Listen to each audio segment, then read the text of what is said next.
please introduce yourself? Hello, dear interviewer. My name is Zhang Jie. The position I'm interviewing for is the Senior Public Relations Executive for Huawei. Here is my resume.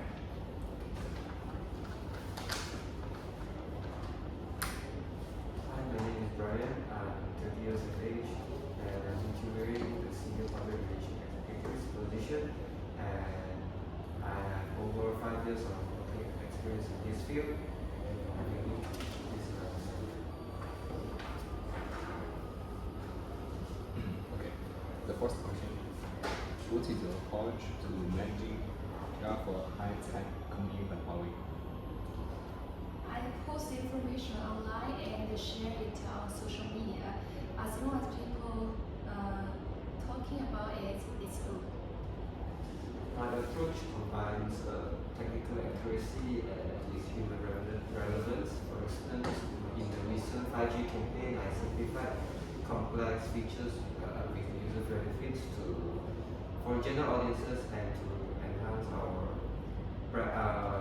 my campaign's main motive, which is to deliver user-friendly models. Okay, well, how do you define Huawei's global brand image? It's a tech company from China and it's famous for phone and 5G.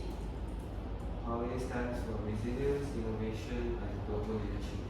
It is both a pioneer in research and development and a symbol of national strength. Okay, so why do you guys want to work in Huawei CRT?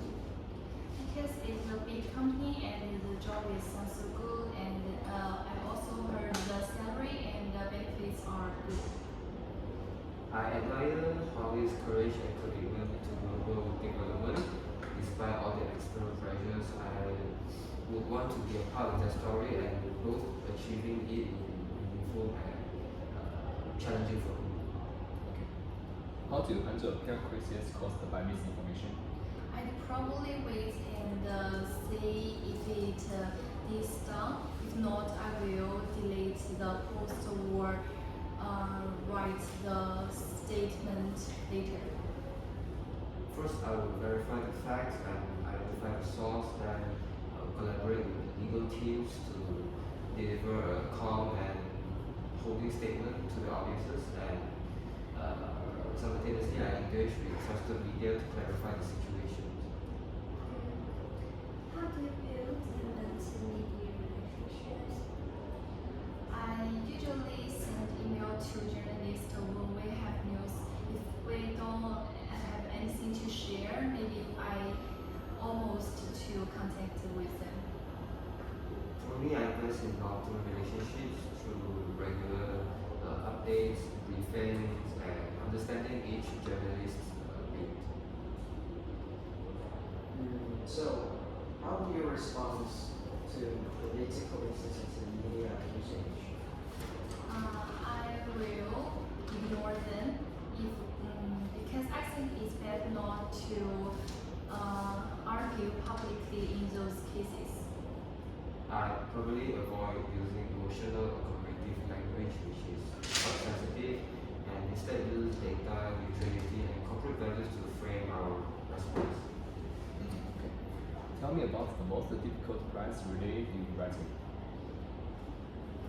Actually, I don't meet the difficult phrase because I don't understand the public technique parts. So I just copy and follow the template. For me, it was a new AI architecture. I spent many hours interviewing engineers, comparing international benchmarks to ensure accuracy, and I worked with the design team to deliver a visual story with simplified messaging for non-technical readers. And how do you ensure message consistency across formats and algorithms? Each department can write by themselves, and if they're not inconsistent, maybe we can fix later. I will create a messaging framework for launch and conduct alignment with other stakeholders. Okay. How do you ensure the PR compliance success? I usually just look at how many articles got published or how many likes we got on social media. I will use both quantitative and qualitative metrics such as media reach, analysis, key message penetration, and feedback from all the internal stakeholders. Okay. Have you worked with international media or handled cross-border campaigns? No, I have only worked locally, but I'm willing open to international work. Yes, I have led a bilingual media campaign across Southeast Asia and Europe. I adopted messages for local cultures and worked closely with the regional agencies to ensure legal and political accuracy. How would you localize a global campaign for the Chinese speakers? I think the most important is translate, and we can translate to the language to Chinese. I think the most people can understand it well. I would work with local stakeholders to ensure and identify all the cultural customs and avoid sensitive language and most importantly leverage local platforms like WeChat and Bilibili, which are the main platforms Chinese speakers in China. How do you manage language and message consistency in multilingual compliance?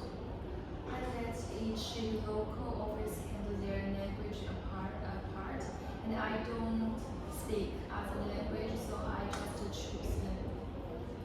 I create a messaging book, use certified translators, and review localized drafts to ensure key messages remain consistent across all the languages despite being translated multiple times. Okay, next question. Which digital platforms do you use in your peer work and why?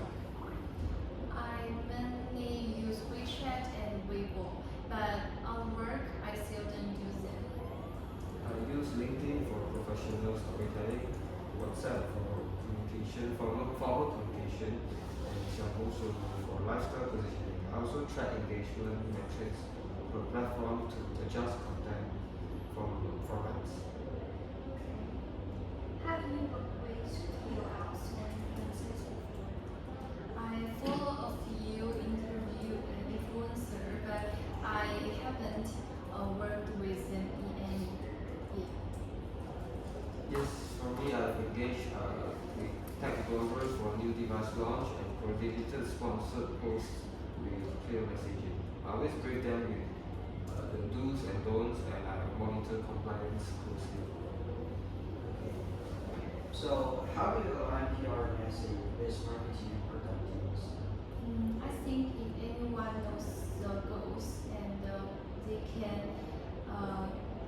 can message will align naturally. I use shared document and real-time check-ins to avoid misalignment during execution. Okay.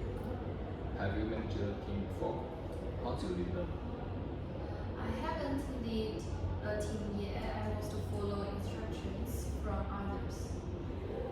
Yes, I've led a 5-person team. I set clear KPIs and empower team members to own projects and provide regular coaching to ensure that all my team members are on their peak performance and will deliver what they're supposed to deliver. Tell me about what a successful PR campaign will last. I helped with a campaign where we shared some news online and we get the good feedback. I led a product launch in Southeast Asia involving 3 markets, and we used targeted messaging and live streams. Coverage exceeded KPI by 180% and with strong sentiment scores with more than 20 more follow-up interviews. Okay. I'm very curious about, have you ever failed in a PR effort, and what did you learn? Actually, I can't remember any features because Yes, for me, a media event underperformed due to unclear interpretation. From that, I learned to double confirm and make RSVP and pre-confirmation codes before the event begins and as a standard procedure for every event. Okay. What do you see as Huawei's biggest PR challenge global? Actually, personally, I think some countries don't choose the Chinese take, and but I'm not sure how to solve it. For me, I think Huawei's biggest challenge is to balance consistent brand voicing with local sensitivities and especially in regions with political pressure and misinformation. Well, what's your long-term career goal in PR? I haven't so much, just go with follow. I hope to grow into a regional PR role, lead role, guiding the cross-market campaigns and shaping global narratives. Okay, the last question. What makes you different from the other PR professionals? I think I can get things done in a limited time and follow the instructions. And I'm working hard. I combine deep technical understanding with strong narrative building, and I think my strength lies in I can adapt to any situation anytime, and I will always challenge myself to be better than who I was yesterday. That's all. Okay, thank you. Okay.